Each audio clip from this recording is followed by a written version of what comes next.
പ്രിയ സുജനങ്ങളെ, സാദര നമസ്കാരം. ഞാൻ രാജേഷ് നാദാപുരം.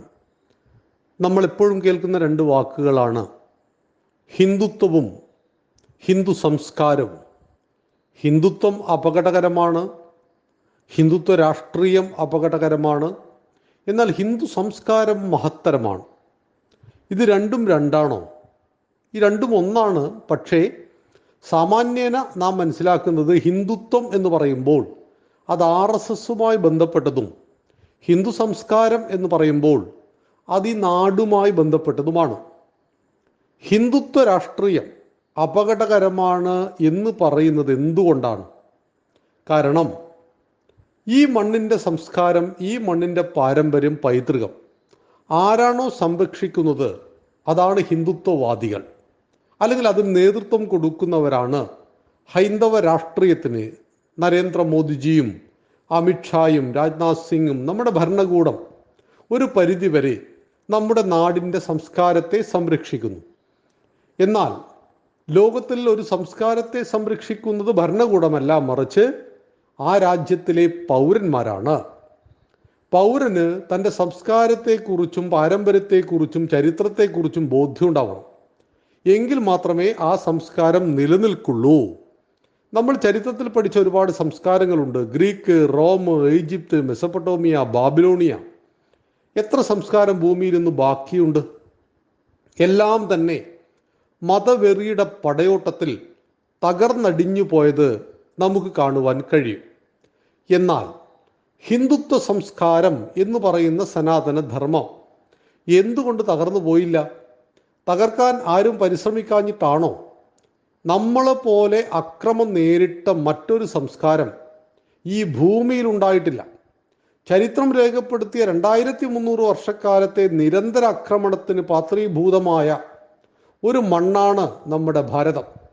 എന്നിട്ടും ഈ ഭാരതീയ സംസ്കാരം, സനാതനധർമ്മം, ഹിന്ദുത്വം എന്ന് പല പേരിലും വിളിക്കുന്ന ഈ സംസ്കാരത്തെ നശിപ്പിക്കുവാൻ ആർക്കും കഴിഞ്ഞില്ല.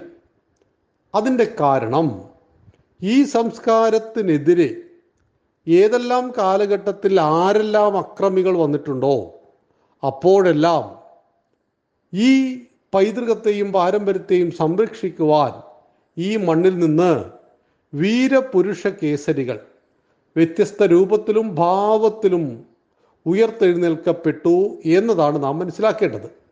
മാസിഡോണിയയിൽ നിന്ന് അലക്സാണ്ടർ ഭാരതത്തെ കീഴ്പ്പെടുത്താൻ വന്നപ്പോൾ അലക്സാണ്ടറോട് ചെറുത്തു തോൽപ്പിക്കുവാൻ ഇവിടെ ഒരു പുരുഷോത്തമനുണ്ടായിരുന്നു.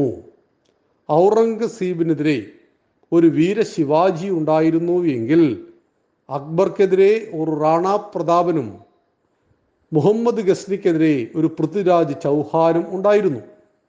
എപ്പോഴെപ്പോഴെല്ലാം ആയുധവുമായിട്ട് നമ്മുടെ മണ്ണിനെ തകർക്കുവാൻ, നമ്മുടെ ക്ഷേത്രങ്ങളെ ഇല്ലാതാക്കുവാൻ, നമ്മുടെ അമ്മ പെങ്ങന്മാരെ മാനഭംഗം ചെയ്ത് കൊല്ലുവാൻ എപ്പോൾ ഏതെല്ലാം ദുഷ്ടശക്തികൾ വന്നുവോ അവർ ഒരുപാട് ദുരന്തങ്ങൾ നമ്മുടെ നാട്ടിൽ വിതച്ചു. എങ്കിലും അതിനെല്ലാം തരണം ചെയ്തുകൊണ്ട് ഈ സംസ്കാരത്തെ ഭാരതീയർ സംരക്ഷിച്ചു പോന്നു.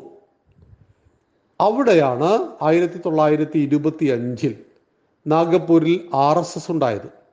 RSSന് അന്ന് രാഷ്ട്രീയ ലക്ഷ്യങ്ങളില്ല. ഇന്ത്യ ഭരിക്കുക, വോട്ട് ചെയ്യുക, ഇതൊന്നും RSSന്റെ ലക്ഷ്യമായിരുന്നില്ല. മറിച്ച് നാഗപ്പൂർ പ്രദേശ് കോൺഗ്രസ് കമ്മിറ്റിയുടെ ഉപാധ്യക്ഷനായ അന്നത്തെ ഡോക്ടറായിരുന്ന ഡോക്ടർ കേശവ ബലിറാം ഖഡ്ഗേവാർ, അദ്ദേഹം ചിന്തിച്ചു, ബ്രിട്ടന്റെ അടിമകളാണ് നമ്മൾ.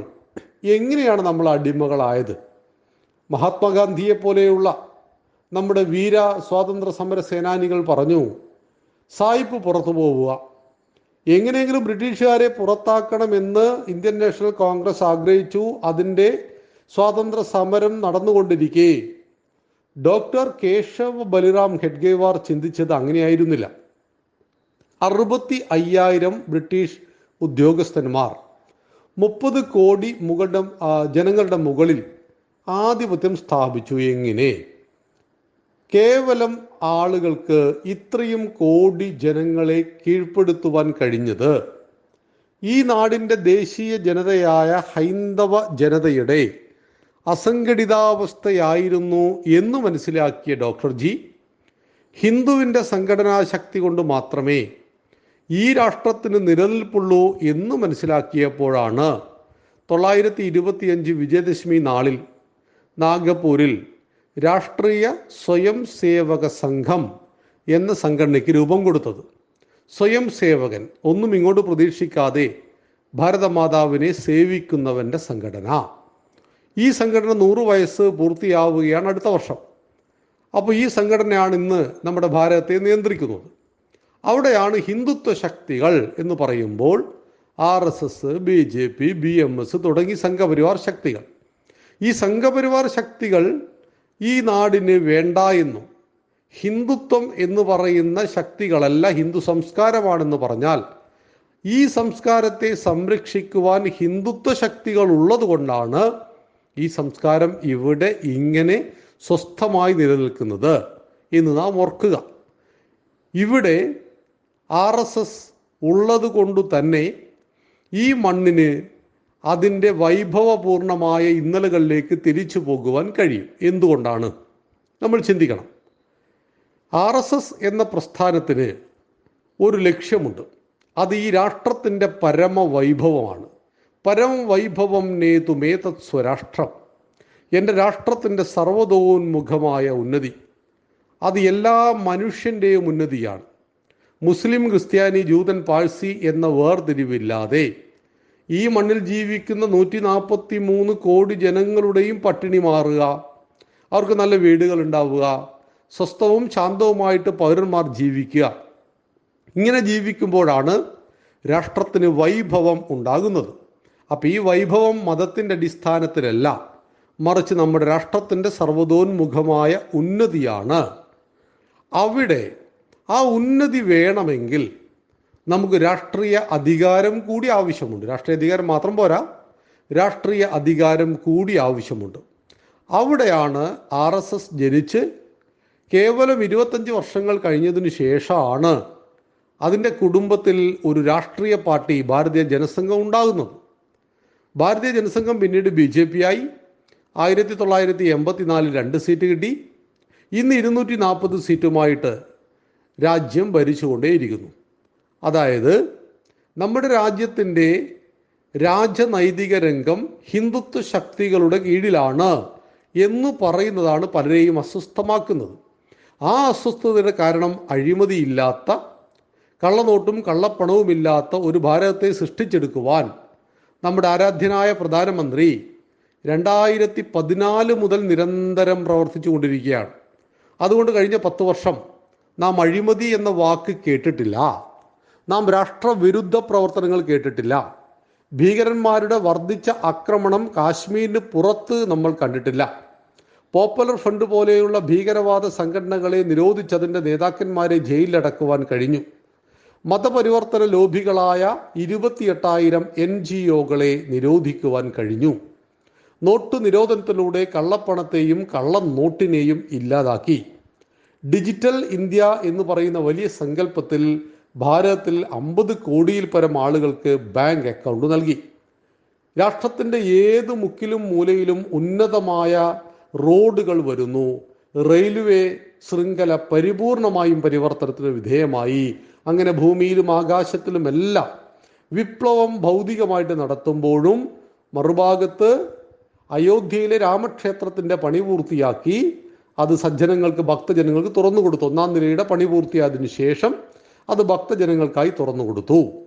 അതായത് ആധ്യാത്മികവും ഭൗതികവുമായിട്ട് ഒരേപോലെ ഭാരതം വികസിച്ചു കൊണ്ടിരിക്കുമ്പോൾ ആ വികസനം ഭാരതീയ രീതിയിലായപ്പോഴാണ് എല്ലാവരും ഒറ്റക്കെട്ടായിട്ട് ഈ ഹിന്ദുത്വ ശക്തികളെ പരാജയപ്പെടുത്തുവാനുള്ള മുന്നേറ്റം നടത്തിയതും അതിൽ ചെറിയ ഒരു പരിധിവരെ അവർ വിജയിക്കുകയും ചെയ്തു.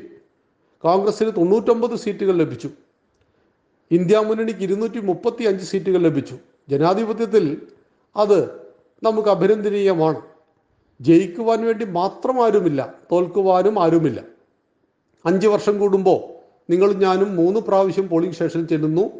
നമ്മുടെ വാർഡ് മെമ്പർ മുതൽ പ്രധാനമന്ത്രി വരെ ആരാകണം എന്ന് തീരുമാനിക്കുന്നു. ഇത് നമ്മുടെ ഭാരതത്തിൻ്റെ മഹത്തായ ജനാധിപത്യത്തിൻ്റെ ഒരു സൗന്ദര്യമാണ്. പക്ഷേ നമ്മൾ പറയാറുണ്ട് എലിയും പാമ്പും കീരിയും പൂച്ചയും ഒരിക്കലും ഒന്നാകാൻ വഴിയില്ലാത്തവരാണ്. എന്നാൽ ഇവരെല്ലാവരും ഒന്നായി. മുസ്ലിം ലീഗും ശിവസേനയും കമ്മ്യൂണിസ്റ്റ് പാർട്ടിയും കോൺഗ്രസും. നമ്മൾ മലബാറിലൊക്കെ പറയാറുണ്ട് അലുവയും മത്തിക്കറിയും എന്ന് പറയാറുണ്ട്. ഇതുപോലെ ഒരിക്കലും ചേരാത്ത കാര്യങ്ങൾ ചേരുന്നു. ശിവസേനയുടെ ലക്ഷ്യം എന്താണ്?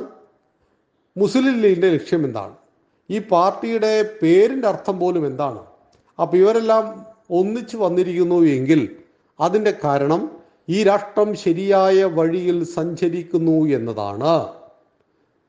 രാജ്യത്തിലെ ബുദ്ധിജീവികളിൽ പലരും അസ്വസ്ഥമാകുന്നുവെങ്കിൽ നിങ്ങൾ ആലോചിക്കുക, രാജാവ് ശരിയായ വഴിയിൽ സഞ്ചരിക്കുന്നു എന്ന് ചാണക്യൻ്റെ നീതിശാസ്ത്രം പറയുന്നു. ഇതുപോലെ ഭാരതം അതിൻ്റെ പ്രഭാവത്തെ വീണ്ടെടുത്ത് മുന്നോട്ട് പോകുന്ന ഈ വർത്തമാന കാലഘട്ടത്തിലാണ് ഹിന്ദുത്വ രാഷ്ട്രീയത്തിൻ്റെ ഉഗ്രമായ മുന്നേറ്റം കേരളത്തിലും സംഭവിച്ചത്. നമുക്കെല്ലാം പ്രിയപ്പെട്ട നമ്മുടെ സൂപ്പർ സ്റ്റാർ തൃശ്ശൂരിൽ MP ആയി മാറി. BJPക്ക് 20% വോട്ട് കിട്ടി. ഇക്കഴിഞ്ഞ ലോക്സഭാ തെരഞ്ഞെടുപ്പിൻ്റെ അടിസ്ഥാനത്തിൽ വിലയിരുത്തുമ്പോൾ 11 നിയമസഭാ സീറ്റുകളിൽ BJP 1-ാം സ്ഥാനത്തെത്തി, 8 സ്ഥലത്ത് 2-ാം സ്ഥാനത്തെത്തി എന്ന് പറയുമ്പോൾ ഈ കേരളത്തിൽ നിന്നും കമ്മ്യൂണിസം എന്ന് പറയുന്ന ഹിന്ദു വിരുദ്ധമായ എന്നും എക്കാലത്തും നമ്മുടെ സംസ്കാരത്തിനും ശബരിമലയ്ക്കും സരസ്വതി ദേവിയെ ഉടുതുണിയില്ലാതെ വരയ്ക്കുക, ഭാരതമാതാവിനെ ഉടുതുണിയില്ലാതെ വരയ്ക്കുക, നമ്മുടെ മുഖ്യമന്ത്രി ഗുരുവായൂരിൽ ചെന്നിട്ട് ചോദിച്ചത് ആ വട്ടത്തിൽ കാണുന്നവൻ്റെ പേരാണോ കൃഷ്ണൻ എന്ന് പറഞ്ഞ് നമ്മുടെ ദൈവങ്ങളെ അവഹേളിക്കുക, ഇങ്ങനെ ഒരുപാട് ഹിന്ദു അവഹേളനങ്ങൾ നടത്തിക്കൊണ്ടേയിരിക്കുന്ന കമ്മ്യൂണിസത്തിൽ നിന്നും കേരളത്തെ രക്ഷിക്കുവാൻ ഹിന്ദുത്വ ശക്തിയുടെ മുന്നേറ്റം അനിവാര്യമാകുന്ന ഒരു കാലഘട്ടത്തിലാണ് നമ്മളുള്ളത്. അതിന് വളരെ സുഖകരമായൊരു കാലഘട്ടം കൂടിയാണ്. നമ്മളെല്ലാവരും ആഗ്രഹിക്കുന്നു ഭാവിയിൽ കേരളത്തെ രക്ഷിക്കുവാൻ സുരേഷ് ഗോപിയെ പോലെയുള്ള ഒരു മുഖ്യമന്ത്രി തന്നെ നമുക്ക് ആവശ്യമായി വരും. നമ്മുടെ നാട് സൽഗുണ സമ്പന്നനായിട്ടുള്ള ഒരു വ്യക്തിയാൽ നിയന്ത്രിക്കപ്പെടണം. അഹങ്കാരത്തിൻ്റെയും അതുപോലെ ആർക്കും അടുക്കുവാൻ കഴിയാത്ത വ്യക്തിത്വത്തിനുടമയായ മുഖ്യമന്ത്രിയല്ല നമുക്ക് ആവശ്യം. എല്ലാവരോടും സ്നേഹത്തോടു കൂടി പെരുമാറുന്ന, എല്ലാവരും തങ്ങളുടെ കുടുംബത്തിൽ ഒരാളായി കരുതുന്ന, എന്നാൽ മത ജാതി ചിന്തകൾക്ക് അതീതമായിട്ട് എല്ലാവരെയും ഉൾക്കൊള്ളുവാൻ കഴിയുന്ന സുരേഷ് ഗോപി സാറിനെ പോലെ ചേട്ടനെ പോലെയുള്ള ആളുകളാണ് ഈ നാടിൻ്റെ ഭാവിയെ കുരുപിടിപ്പിക്കുന്നത് എന്നറിയുക. അതുകൊണ്ട് ഹിന്ദുത്വ രാഷ്ട്രീയത്തിന് ഏറ്റവും വളക്കൂറുള്ള മണ്ണായിട്ട് കേരളം മാറിയിരിക്കുന്നു. അവിടെ ഹിന്ദുത്വം എന്ന് പറയുമ്പോൾ ഈ മണ്ണിൻ്റെ സംസ്കാരത്തിന് വളർച്ചയുണ്ടാകുന്നത് ആരിലൂടെയാണോ അതെല്ലാം നമ്മുടേതാണ് എന്ന ബോധ്യത്തിലേക്ക് ഹൈന്ദവ സമൂഹം ഉയരുക. നന്ദി, നമസ്കാരം. വന്ദേ മാതരം.